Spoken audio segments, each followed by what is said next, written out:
ആൾക്കാരുടെ ഒരു point of വ്യൂവില് 3 ദിവസവും സെയിം ക്യാരക്ടർ കൊടുത്തതുകൊണ്ട് കുറച്ചധികം ആൾക്കാർ അടുക്കളയിൽ മാത്രം ഒതുങ്ങിപ്പോയി എന്ന് പറയുന്നുണ്ട്.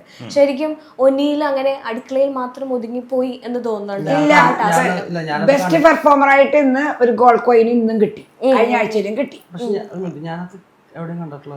ഹോട്ടൽ ടാസ്കില് പബ്ലിക് ഒപ്പീനിയനാണ്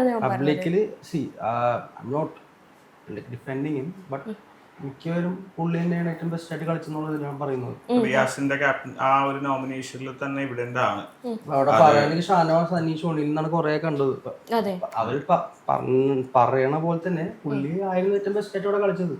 പിന്നെ അത് അവിടെ ഇതിന്റെ അകത്തൊക്കെ ഒന്ന് സംസാരിക്കുകയും ചെയ്ത് സംസാരിക്കും. പിന്നെ ആദിലയുടെയും ആര്യന്റെയും ഇഷ്യൂവിന് അവൻ നന്നായിട്ട് സംസാരിച്ച്. ഇവൻ റിയാസ് അവനെ ഡയറക്റ്റ് ക്യാപ്റ്റനിലേക്ക് ഷാനവാസും അനീഷോടെ കാണിച്ചത്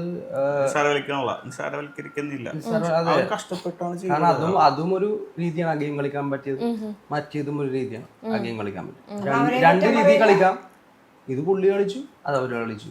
സോ ഇൻ പബ്ലിക് ഒപ്പീനിയൻ നോക്കുമ്പോ ആ രണ്ടുപേരും ഈ പുള്ളിയാണ് ഏറ്റവും